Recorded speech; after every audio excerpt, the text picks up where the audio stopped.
Hello, and we're back for Story of the Day with Casper, Prince of Cats by Malcolm Walpurgo, and we're picking up partway through the chapter. We've only gone and hit an iceberg.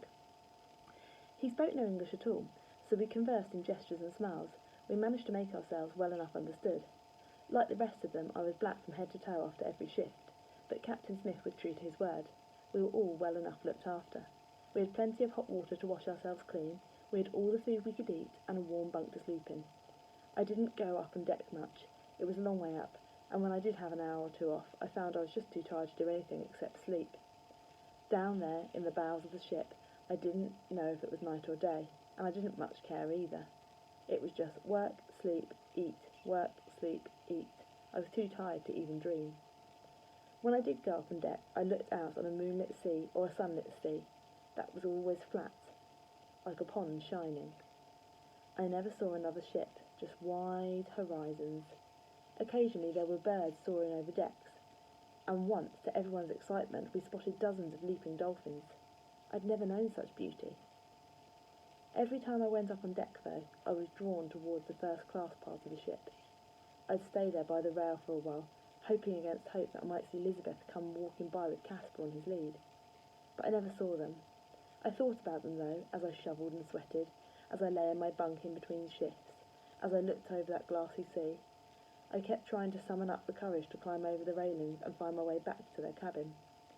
I longed to see the look of surprise on Elizabeth's face when she saw I was on board. I know how pleased they'd be to see me, that Casper would swish his tail and smile up at me. But about Elizabeth's mother and father, I couldn't be at all sure.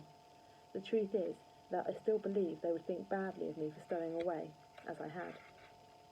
I decided it would be better to wait until we got to New York, and I'd just walk up to them, all of a surprise, and say good afternoon to them on the quayside. I'd tell them there and then that I'd taken Elizabeth's advice, but had come to live in America, in the land of the free. They'd never need to know I'd stowed away. I was half asleep, half dreaming in my bunk, dreaming that Casper was yowling at me, trying to wake me. We were in some kind of danger and he was trying to warn me. Then it happened. The ship suddenly shook. I sat up. Right away it felt like some kind of a collision, but I couldn't tell it had happened on the starboard side. A long silence followed. Then I heard a great rushing and roaring of escaping steam, like a death rattle. I knew that something had gone terribly wrong, that the ship had been wounded. The engine had stopped. Half a dozen of us got dressed at once and rushed up to the boat deck. We all expected to see the ship we collided with, because that's what we thought had happened. But we could see nothing, no ship. There was nothing but the stars and the empty sea all around. There was no one else on deck except us. It was as if no one had felt it, as if it had been a bad dream. No one else had woken, so it followed that nothing had happened. I was almost beginning to believe it, as if I'd imagined the whole thing, when I saw little Mitch coming rushing towards the deck, carrying something in both hands. It was a huge piece of ice, shaped like a giant tooth, jagged and sharp. He was shouting the same thing over and over again, but I couldn't understand him. Then one of the stokers said, "Iceberg! It's off an iceberg! We've only gone and hit an iceberg!"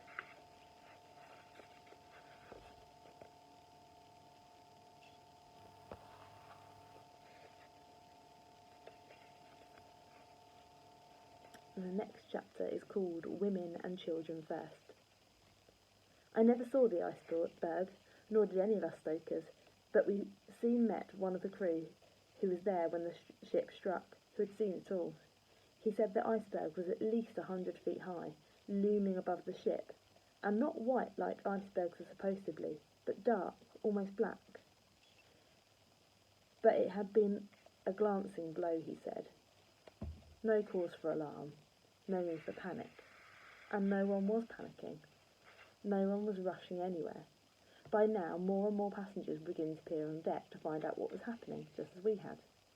I saw a couple strolling arm in arm. They looked completely unconcerned, as if they were simply taking the air.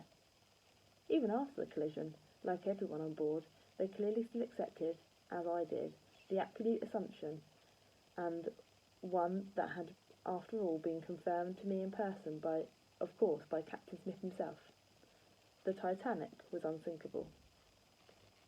That everything would be all right. It was when the ship began to list, and this happened quite soon, that the first doubts began to creep in. But only when I saw men and women gathering in numbers on the decks and putting on their life preservers did I truly begin to understand the dreadful danger we were all now in. And only then did I think of Lizabeth and Caspar in their stateroom on deck C. It took me a while to locate the right corridor, and when I did, I had some difficulty finding my way to number 52. There was no time to stand on ceremony. I hammered on the door, yelling for them. A moment or two later, Mr. Stanton was standing there in front of me, his face grey with anxiety. He was fully dressed, with his life preserver already on, as were the rest of the family. They looked at me as if I'd come from another planet. I just blurted it out. "I stowed away!" That was all I said as an explanation. There wasn't time for any more, and it didn't matter anyway. "Are we sinking?" Mrs. Stanton said to me. She was quite calm and controlled. "I don't know," I said. "I don't think so, but I think you should get up on deck." Mrs. Stanton was picking up her bag. "We must take nothing with us, dear." Mr. Stanton spoke to her firmly, but gently. "But all my precious things, my mother's necklace, my photograph," she cried. "You and Lizabeth are all that's precious," he said quietly. He turned to me. "Johnny, will you take care of Lizabeth?" Lizabeth's hand crept into mine. It was cold. She looked up at me, eyes full of bewilderment. She seemed still to be only half awake. It was only as we were leaving the cabin that she seemed to begin to comprehend what was going on. She grabbed her father's arm. "Papa, what about Caspar? We can't leave Caspar." "We leave everything behind, Lizabeth, and I mean everything." Mr. Stanton spoke firmly to her. "Now follow me and stay close." Staying close was not easy because the corridors and gangways were full of people, and many of them were carrying or dragging heavy bags. Lizabeth kept saying it again and again to me now. "What about Caspar? We can't leave him, Johnny, we can't. Please, all those people, they've got their bags, they're carrying things, please." She was trying to tug back at me all the time, but I knew there was nothing I could say to comfort her. I had to ignore her and keep going. As we got up on the boat deck and out into the cold air, I realised that the ship was listing noticeably more severely than before. I saw dozens of post bags being piled up on deck and abandoned luggage everywhere. Boats were being lowered away and the band was playing. Everywhere there were people gathered in small groups, huddling together against the cold, some with blankets round their shoulders. A few were praying aloud, but most stood in silence, waiting patiently. I recognised Mr. Lightoller, the officer we'd seen in the captain's cabin, going about the deck, organising, spreading calm as he went, and explaining to everybody that it would be women and children first, that when all the women and children were safely away in the lifeboats, then the men could leave. When he turned to Mrs. Stanton and told her it was her turn to get in one of the boats, she clung to her husband and refused. "I won't leave my family," she said. "We belong together, and if it's God's will, then we will die together." Mr. Stanton took her gently by the shoulders, and looking deep in her eyes, he spoke to her very softly, almost in a whisper, and said, "You will take Lizabeth, my dear, and you will do as the officer says, and you will go on the boat. Johnny Trott and I will come after you. I promise you. Go, my dear, go now." That moment, Lizabeth broke free of my hand and ran for it. I knew straight away she was going back for Caspar. I went after her at once and caught up with her at the top of the gangway. She struggled against me, but I held her tight. "I can't leave him," she cried. "I can't, I won't." "Lizabeth," I said, "listen to me. I must take you to the boat. It will be gone soon. You have to go with your mother. You have to save yourself. Leave Caspar to me. I'll find him. I'll save him." She looked up at me, her eyes full of a sudden hope. "You promise me?" "I promise," I told her.